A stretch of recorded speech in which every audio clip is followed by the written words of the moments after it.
Hello everyone, welcome back to another installment of Home Media Reviews. This review is on Air Force One, which since this is the first week in July, I figured why don't we talk about something a little bit patriotic?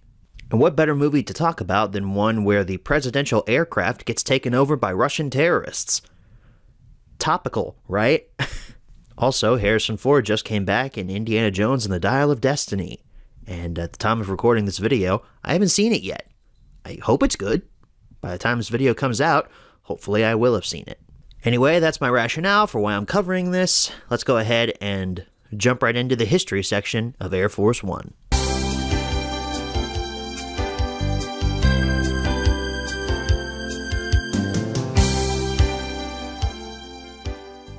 So Air Force One hit theaters on July 25th, 1997. Appropriate, since again, this is a very American central film. Makes sense it would hit in the month of American independence, as well as my birth month. I wasn't around for Air Force One when it first hit theaters. I came 2 years later, on July 4th, 1999, so I didn't get to see Air Force One in theaters. I didn't see this until many years ago on Blu-ray. This was actually one of my first Blu-ray purchases from FYE, back when they had pretty decent prices and actually focused on physical media as opposed to cheap pop culture merchandise. Those were the days of the good old FYE. Those used stickers never cost more than like $5. It was amazing. And when I first saw Air Force One, I thought, I don't know what all the hubbub is about. This movie's totally fine. I didn't think it was anything too special. Has my opinion changed? Well, you'll just have to watch the rest of the video and find out, silly. This movie had a budget of $85 million, which is crazy. It had a budget under $100 million. Kind of shows on screen. However, it grossed over $300 million at the global box office, which is a huge return on investment for Sony and Columbia TriStar. So that is amazing. Congratulations to the team that worked on Air Force One. February 10th, 1998 was a packed release day because Air Force One came out on 3 separate formats. It came out on VHS, which had a full screen variant and a widescreen variant. I wonder which is which. It's really hard to tell. It also came out on the Laserdisc format. This one, however, only had a widescreen variant. At least, I think. I can't find any photos of a regular full screen variant of Air Force One. I can find a ton of pictures of a widescreen variant, including widescreen variants in foreign markets. So if I'm wrong, feel free to correct me down in the comments, but my research has not found anything about a full-screen variant of Air Force One on full-screen Laserdisc. It also hit DVD on this same day as well. Now this, I have no idea. This is an enigma. Could be full screen, could be widescreen. I honestly have no idea. This is the only photo that I could find listed on Blu-ray.com, and it doesn't specify what the aspect ratio is, so I don't know. Again, please feel free to correct me down in the comments. I try to do my best when I research these guys. I really do. It's just some of these movies are not archived very well in their separate aspect ratios. As far as VHS and Laserdisc go, that's it for Air Force One. But a few years later, on October 9th, 2001, the DVD got reprinted into the Superbit line for Sony. Superbit was kind of this budget DVD line. It was basically an excuse for Sony to reprint some of their films at a lower cost to them and the consumer to get them back out on store shelves. I have a version of Panic Room that's in the Superbit line. And by God, I have been trying to sell it on eBay for like a year now, and nobody wants to buy it. I think the Superbit might have been in widescreen. I think. I don't know, though. Again, I don't know when the full-on shift was from full screen to widescreen. There was a weird period there in like the late 90s to early 2000s, where a bunch of high-profile stuff got both a full screen and a widescreen release because the entertainment market had no idea which way that televisions were going to end up going. Enough about Superbit, though, and full screen and widescreen. We now move on to January 1st, 2002, where the Wolfgang Petersen DVD collection hit store shelves. I just hiccuped there a little bit. Sorry about that. If you don't know, Wolfgang Petersen is the director of Air Force One. He's also the director of the other 3 films that are included in this set. This set included Air Force One, In the Line of Fire, The Perfect Storm, and Das Boot. I've heard great things about In the Line of Fire. I haven't had a chance to watch it yet. I've heard nothing about The Perfect Storm, and I've heard that Das Boot is kind of boring. I actually kind of feel like picking this set up mainly to immortalize Mr. Wolfgang Petersen, because, correct me if I'm wrong, but I don't think he's with us anymore. I think he passed away a few years ago, which is upsetting because he was a very good filmmaker. And, well, he made Air Force One, so obviously I like some of his work. If you hear any jangling going on in the background, that is Mr. Sheldon Cooper, who should be laying down next to me on this couch right now, but he's not, because he's being a little butthole. He doesn't want to hear me talk about Air Force One. 7 years later, on June 2nd, 2009, Air Force One hit Blu-ray for the very first time. This is the version of Air Force One that I own. It's probably the most common variant of Air Force One, because this thing was overproduced like crazy. The Blu-ray transfer on it actually doesn't look too bad either, for it being not one of the earlier Blu-ray transfers. Blu-ray was pretty much well established in the market by 2009, but it took a little bit to get older films to look pristine on Blu-ray. It took a while for some studios to realize that, oh shoot, we can actually use the Blu-ray format to restore everything to its full potential. Something that studios realized a lot quicker when the 4K format rolled around a few years after this. March 30th, 2010 brings us one of many DVD double features with In the Line of Fire. Air Force One and In the Line of Fire really like each other because they're in a lot of double packs. You'll find that out as we move forward here at the history section. But like I said, March 30th, 2010, first 2-pack that these 2 films were included in together. Yippee. June 1st, 2010 brings us the first Blu-ray 2-pack that Air Force One and In the Line of Fire were included in. Yay, Blu-ray. I would have much rather picked this one up than its less superior brethren back in March. 2010 must have been the year of Air Force One, because on November 16th, 2010, the Blu-ray got reprinted, but it was a part of the Blu-ray Essentials line of products. Blu-ray Essentials, yeah, it's a marketing gimmick. They threw that in there to try to sell more copies of Air Force One. It's an essential to own in your Blu-ray collection. Is it really, though? There's literally no special features on this disc except a director commentary. Is that really a Blu-ray essential? The picture quality doesn't exactly blow me away whenever I watch it. June 1st, 2013 brings us a Blu-ray reprint of the In the Line of Fire 2-pack. I'm just going to call it that, In the Line of Fire 2-pack, so you know what I'm talking about there. But yeah, included both that and Air Force One, in case you're wondering. November 27th, 2015 brings us the 3-movie DVD collection. And what do you think this collection included? Well, we know it included Air Force One. Well, we know that it included Air Force One. You can see on your screen that it also had In the Line of Fire, of course, who's shocked there, but then it also has A Few Good Men with it. Wolfgang Petersen didn't direct A Few Good Men, did he? Hang on, I've got my computer with me right now. Let's go ahead and do a live fact check here. Rob Reiner. It was not Wolfgang Petersen. I don't know why A Few Good Men is included in this 3-pack. Great movie, and Rob Reiner did a great job with it, but why is it in this 3-pack? It has nothing to do with these other 2 films. November 6, 2018 brings Air Force One to another format. Air Force One hit 4K on that date from Sony.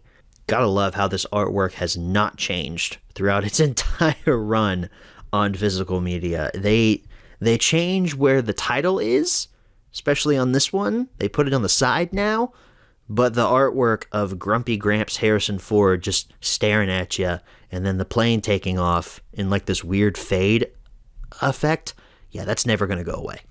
We got some more DVD and Blu-ray reprints to talk about. On October 12th, 2021, the In the Line of Fire 2-pack was reprinted on DVD. You could get a chance to own that 2-pack once again on a less superior format, or if you waited like a month, less than a month, 3 weeks actually, on November 2nd, 2021, the Blu-ray repack with In the Line of Fire and Air Force One got reprinted.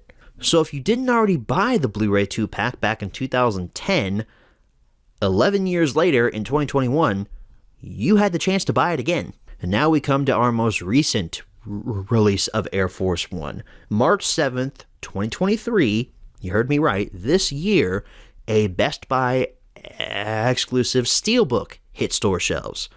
Sony's been doing this recently with a couple of their movies, the most recent one being Cliffhanger. They'll put out their movies on 4K, standard releases, wait like 2 or 3 years, and then put out a Steelbook with arguably superior artwork. In Air Force One's case, this is not arguable, because this artwork is gorgeous, and it is so much better than the standard artwork. I wish I would have bought this at Best Buy, but I was trying to save money at that time. I'm still trying to save money now, because I get paid peanuts at my job. But this artwork is gorgeous, and I wish I would have bought it back then. But I felt like I didn't need the 4K, because I thought the Blu-ray transfer was fine. And it is fine. I would have wanted the 4K just for the artwork. Alright, so that wraps up your history section for Air Force One. Let's go ahead and move right along to the close-up.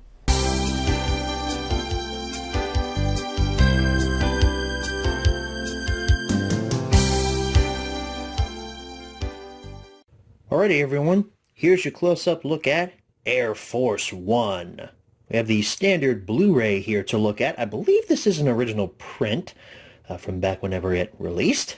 I don't know what day it is. I haven't done the history section at the time of recording this close-up, but this, I think, is the original Blu-ray release. We've got Blu-ray disc logo up there at the top, Harrison Ford, a Wolfgang Peterson film, Air Force One, Harrison Ford, who's looking very grumpy right there on the front. This was prior to his grumpy Gramps Harrison Ford persona that he would take on in his later years, but he is looking a bit grumpy there. There's the plane itself taking off in a weird fade type thing. It's odd. I don't really care for that down there, but we do have a quote: breathtaking, gripping, nail-biting, edge of your seat entertainment. That's from Peter Towers, Rolling Stone. I like this poster. It's simple, but I could do without the fading on the actual plane. That kind of throws me off. The spine, we have a presidential-style portrait for Mr. Harrison Ford, Air Force One, Columbia Pictures, Blu-ray disc logo, teeny tiny product number. The back features Gary Oldman, the villain of the film, a more presidential shot of Air Force One, another quote up there, barcode, the fate of the nation rests on the courage of one man. And then you got a little breakdown of the movie there. Your tech specs are down here with a breakdown of your video, audio, and subtitles for your feature film and the special features. And here are your special features. You have a director's commentary, and that's it. Hopefully there's more on this disc than just that. We have some cast and crew information down at the bottom. Full HD, 1080p, rated R. This is one of those Blu-ray cases that has a locking mechanism on it. I don't know why. I have another hand over here. I could have opened that with both hands, but oh well, I guess. We have a little insert here for Sony, introducing the 3D world created by Sony. This was back when 3D Blu-rays were like a big thing. And you have your disc, which again is it's a squished up version of the bottom of this poster art, but it has that fading plane on it, and I don't like that. If you take your disc out, we have some artwork. It's Gary Oldman in, I believe, the command center of Air Force One. Not the cockpit, but the little command room that's behind the cockpit. And this is printed on the insert. It's not printed on the actual Blu-ray case. If I took this insert out, it'd just be a regular Blu-ray case. But I like this concept of putting artwork inside of regular Blu-ray cases. I kind of wish this would come back. We're not done yet, folks. I recently picked up a second copy of Air Force One from a flea market. I picked up Air Force One on VHS. So let's take a look at it here. Harrison Ford, Air Force One up there at the top. Its font color has been changed, but it's the same font. Same picture of Harrison Ford there on the front, same poster, same photo of the plane fading away as it's taking off, and same quote. Very similar looking poster right there. It's almost exactly the same. The spine, different portrait of Harrison Ford. Air Force One, Columbia Pictures. The back has some new photos from the movie. One with your barcode up there at the top. Same photo of Gary Oldman, though, from the Blu-ray, but now we get a shot of Harrison Ford and Glenn Close as the vice president. You got a blurb about the movie down there. Tech specs and cast and crew information down there at the bottom. Take your tape out. There's your sticker label. It's a fairly common Columbia TriStar home video sticker label. And then there's the other side. And the top features another barcode along with your film's title. With this era of VHS tapes, the widescreen viewing format was slowly becoming more popular, and back when Air Force One was first released, you had the option of either buying this VHS on full screen, which is this copy right here, or in widescreen, which is this copy right here. I actually found these on the exact same day. That was fun. We have a Columbia TriStar logo widescreen presentation up there at the top. Same title and same actor as on both of the other releases. Same picture of Harrison Ford being very grumpy as Air Force One is taking off, except now we have this big widescreen thing there on the side.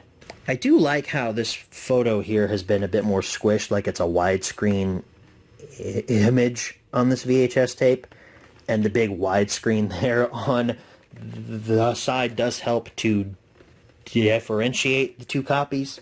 The spine features the same portrait of Harrison Ford from the VHS, along with the widescreen presentation down at the bottom, another widescreen presentation thing down there at the bottom, underneath your title, another Columbia TriStar logo down there at the bottom. If this would focus, come on, focus for me, come on. Well, it's doing its best here. It's trying. It's kind of hard to see that, but... And a very similar back to the full screen variant. The barcode quotes and the photos are the same, except for this one down here. This is Harrison Ford and his family. That was previously the vice president, played by Glenn Close. Same blurb, same tech specs. There's your other side. There's your top. They really want you to know this is widescreen. This is printed everywhere on this thing. Except the tape. If you didn't know that this was a widescreen VHS, you wouldn't know it by looking at the actual tape. The only difference is the title is now left aligned. This one, it was center. I don't know why they didn't put widescreen on the tape itself. They sure as hell slapped it all over this box. Well, folks, since we have VHS tapes, we do have some VHS footage to look at, but this one's going to be a bit interesting. You're going to see both the full screen and the widescreen VHS tapes of Air Force One playing simultaneously. The full screen will be on the left side, and the widescreen will be on the right side. So you can see in real time how weird a full screen movie looks. Someone in my house is vacuuming right now. I apologize for that if you heard that earlier on in this close-up. But after the VHS footage, we'll of course transition into the menu tour. Just got it. Give me 15 minutes to get the guys together. Repel them, make them relinquish the ball. You hear about Notre Dame, Jim? Don't tell me the score. Great game. Mr. President? We need to strategize, smooth some things out politically. What was that? Oh, it's not so important. It's damage control. Now, what if... Give me a minute alone, will you? What if a, quote, high-ranking White House official, Just give me a few moments a, alone. quote, high-ranking Please. White House official, unquote, would qualify what you said Stop. last night, leak it to the Drop Washington Post. Drop it. Do yourself a favor. It's... All right, folks, here we are for your menu tour of Air Force One. We only have the Blu-ray copy to look at, so let's jump into it here. You got options down there at the bottom with a little American flag pattern there. I like that a lot. Also the silhouette of Air Force One down there at the bottom where your options are. Like that too. Got some clips from the movie playing in the background. You have play movie, languages, scene selection, special features, and Blu-ray Disc Live. Won't be taking a look at Blu-ray Disc Live because it doesn't work anymore. We'll start from the back. We'll go special features first. We have director's commentary. You can turn that on or off. I assume that's with the director Wolfgang Peterson. And previews. We have a couple previews here for Damages, The International, The Devil's Own, Lakeview Terrace, Vantage Point, Casino Royale, Rocky Balboa, Triple X, 88 Minutes, and that's it.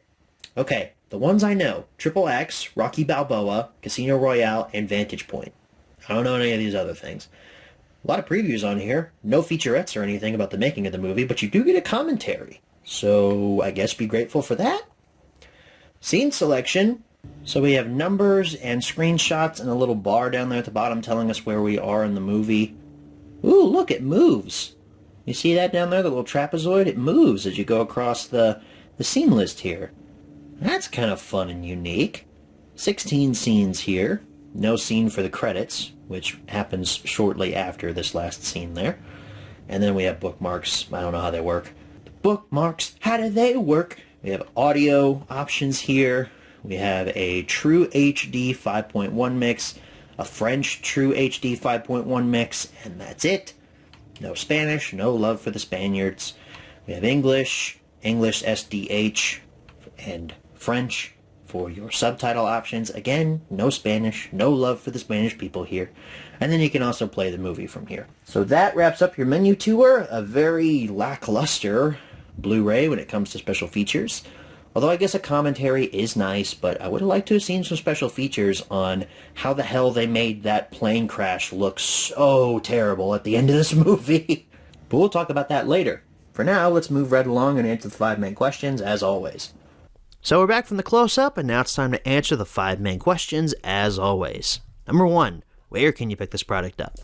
Well, if I moved Air Force One earlier in the Home Media Reviews season list here, and put this out back in like April, I would have said you could have found it on Best Buy store shelves. Now it's a bit harder to do that.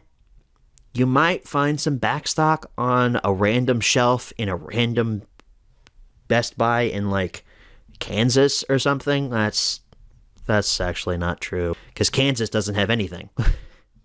It's got like the one hillbilly house that's like in the middle of the state and nothing else. It's just fields, people. I don't know how there's so many tornadoes out there, because there's nothing. It's just flat land. If you watched my Flash vlog, you know I have a lot of irrational things that I rant about, and Kansas is one of them. It is the most boring state in the entire United States of America. Don't ever go to Kansas. I'm sorry if you live there, but I hate your state. Anyway, I'm going to say probably thrift stores, half-price books, pawn shops. Definitely find the Blu-ray there. The DVD probably too. Actually, if you go to a lot of thrift stores in my area, you'll find a crap ton of Air Force One VHS tapes. This is the most prevalent VHS tape I have seen at my flea markets and peddlers malls around my area. Number 2, is this product still being printed nowadays? Good Lord, I want to say yes so bad, because this was literally like, 3 months ago, 4 months ago that this steelbook came out. I want to say yes, but I just can't, because it's not. Its print run is over. I don't know, maybe Sony will pull a Lionsgate and randomly put out the steelbook again later on in the year. Lionsgate does that sometimes. They did it with, what's it, Dread, I think they put that steelbook out randomly. If you want Cliffhanger, though, that's on store shelves right now, so you can pick that up. But no, I have to say no to this. I'm sorry. I hate it, but no, it's not being printed nowadays. Number 3, should you pick this product up? Let me give you a little history with me and Air Force One, okay? Me and this movie don't have the best relationship. Like I said earlier, I saw the movie when I was younger, and I was like, this film is okay. I don't know what all the hubbub is about. Why are people saying this is like a great action movie? I thought it was fine. What's everybody smoking? And then I watched it a few years later on my way to Florida. Actually, it was in one of my vlogs. It might have been 2020 was the last time I watched this. And I was like, hey, this is pretty fun. I don't know why me from like 5 years ago was such a curmudgeon, but this is a fun movie. I really enjoyed it. So that's why I wanted to add it here into Home Media Review Season 5. Basically, I wanted an excuse to cover this because it's action, and I remember liking it a lot. When I watched it this time, I was more curmudgeon. I didn't hate it, but it's not one of my favorites. One of the best aspects of Air Force One is definitely Harrison Ford's performance. This is probably one of his last great performances until, like, Star Wars The Force Awakens, because after this, he kind of put himself on autopilot mode. But here, I believe that he could be an actual president at one point in time. Like, he has a very presidential presence about the way that he moves. I bet you he studied, like, Bill Clinton and a few other past presidents when this movie was being filmed, George H.W. Bush, maybe, to actually get his movements and mannerisms correct to seem like an actual president. I mean, hell, we had Donald Trump as president for 4 years. He was a reality TV star. At this point, anything is possible. Let's put Grumpy Gramps Harrison Ford in the White House. Who could be his vice president? Let's think about this. Maybe we actually make Glenn Close vice president, because she's pretty good here, too. I liked her performance as a vice president. Whatever her name was, I can't remember what her name was. Speaking of names, throughout this entire film, in my head, I kept calling Harrison Ford's Jim Marshall Richard Kimball. Richard Kimball is the character from The Fugitive that Harrison Ford also starred in. I kept getting their character names mixed up. I gotta say, though, I gotta give the movie points for being somewhat progressive. Because, hey, a woman vice president. That's crazy. Who'd have thought that'd ever happen? And I'm sure Glenn Close has more brain power than the current vice president that's sitting in office right now. How do you guys think that Glenn Close feels about yellow school buses? Do you think she's pro or con? I personally lean on the side of pro, but I don't know. She seems like she could be a con to me. I actually don't remember if her or Harrison Ford share screen time with each other, but I liked those two together. I felt that they were actually a realistic presidential duo. And I'm sure, just like the vice president here in this film, Harrison Ford has more brain power than the current president who's in office right now. Or should I say resident in the office? Am I right? That's a knee slapper, guys. No, but really, our president's a moron, and we are in so much trouble right now. Anyway, let's go back to movies before I start ranting on the current political situation here in the United States. I like the policy that Harrison Ford's character adopts in this film, and I noticed some parallels to modern day, actually. The thing that Harrison Ford's Jim Marshall character gets himself in trouble for is he adopts a policy of no longer negotiating with terrorists. And if that sounds familiar, it's because George W. Bush used it after 9/11. I noticed that parallel, like, Jim Marshall is probably a very George W. Bush-esque style president, a very kind of not so strong Republican type. I probably would have voted for him. Gary Oldman is our villain here. He's our Hans Gruber, because a lot of people say that this is Die Hard on a plane. I think I made that joke last week, and yeah, it kind of is. But is it fun Die Hard on a plane? Heck yeah, it is. All of Gary Oldman's performance I can sum up in one phrase. Ah! Wow, that made my levels peak, because pretty much all he does throughout this film is scream. I mean, there are a few memorable lines here and there from Gary Oldman, but his performance for the most part is just him yelling. And I don't know if that was in the script or if that was like ad-libbed or something, but kind of got on my nerves after a while. Like, he replaces good character motivation for just being insane and screaming at everything. And it's a high-stress situation, I'm sure. I personally have never taken over the Air Force One and kidnapped the president or his family before. I hope to never have to go to that career choice, but who knows? It's probably a high-stress situation, and I probably would be screaming throughout the whole thing, too. That whole choice for Gary Oldman wasn't something I found all that compelling. His plan's definitely not as complex as Hans Gruber's plan was. Hans Gruber had a whole diversionist plan to what he really wanted. He was like, I want all of these people released from this prison. But what he actually wanted was the bearer bonds. In this, Gary Oldman's like, I want the Russian general released from jail. And that's all he wants. There's no secondary plot. There's no double cross. He's very one note. And he plays that well. He can't do a Russian accent, but he plays the role well. I'll give Mr. Oldman that. I like the president's family, except the daughter. The wife I was getting a lot from. The daughter was just... That actress, I was getting nothing from her performance. I'm sure she was doing her best, and I'm sure she tried, but I wasn't getting anything from that performance. All I got was boredom. That's how I interpreted it. Maybe that's not what she was going for, but she looked like she was bored on screen throughout the whole movie. There's a scene where she's confronting Gary Oldman's character and what's supposed to be a very tense and emotional standoff. Gary Oldman is carrying that scene on his shoulders, and he's buckling under the weight because the actress who plays Harrison Ford's daughter is not helping him whatsoever. She's letting him do all the acting work while she just sits back and says her lines. It's like she's not even acting. She's just there to say lines.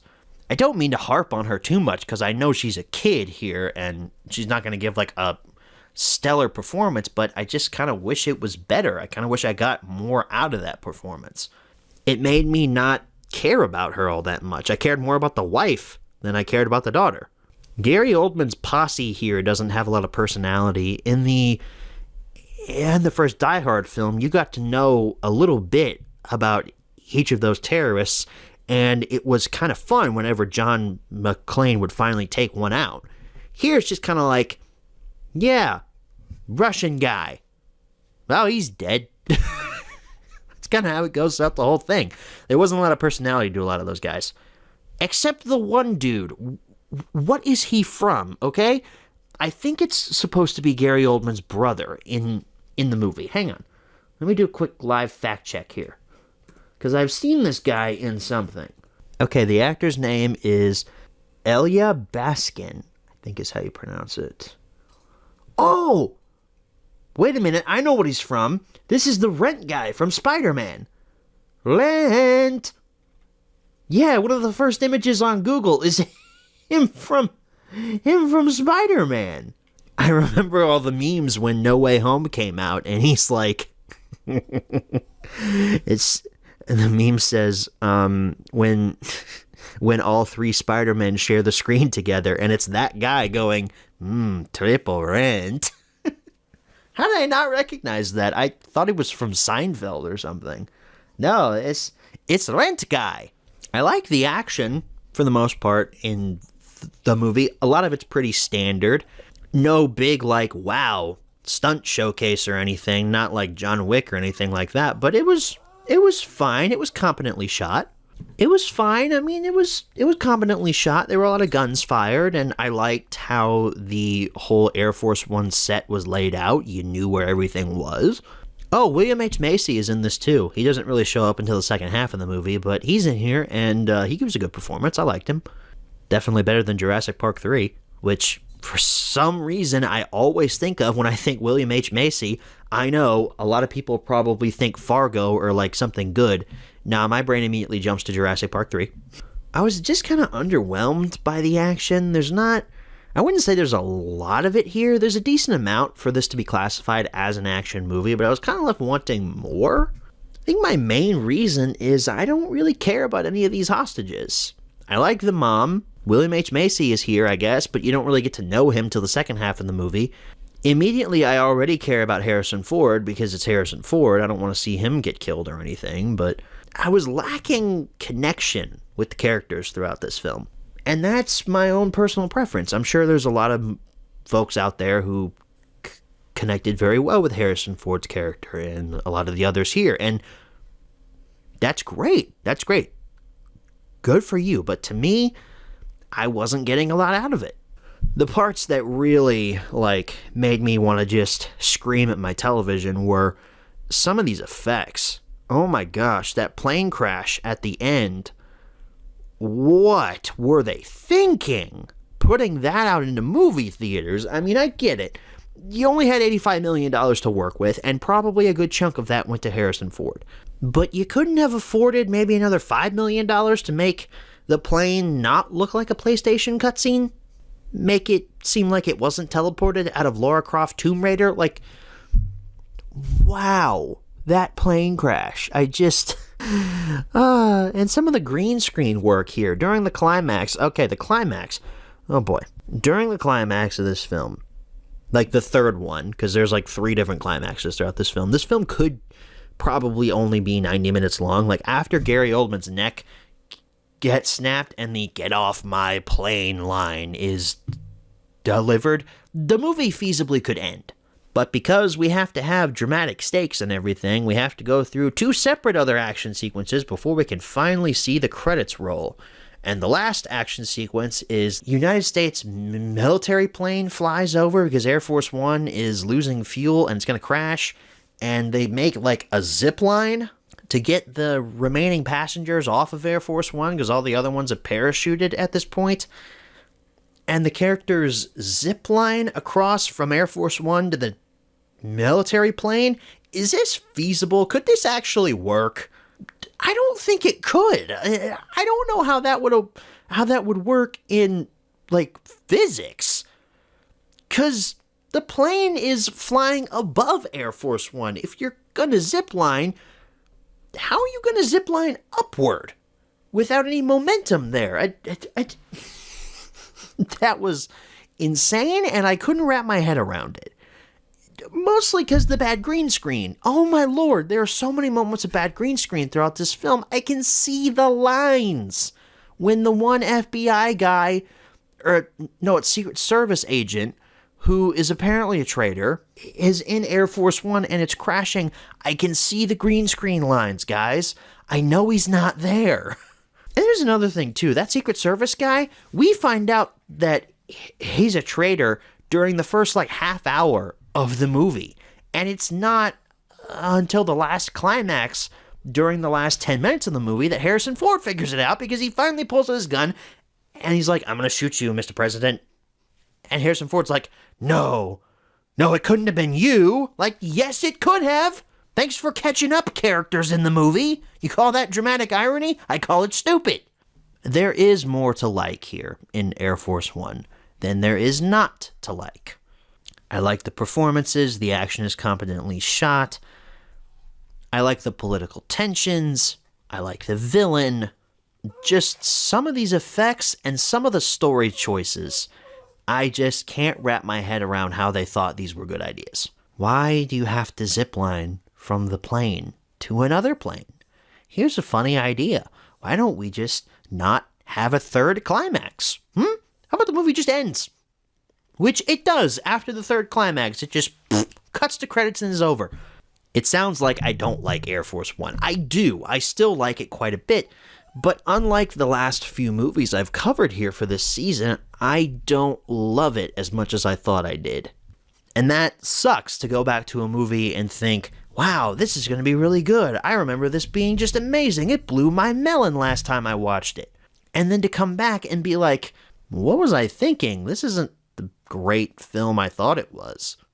You guys ever had that kind of epiphany where you really liked a movie and you go back to it and then you're like, this ain't as good as I remember it, but I still like it?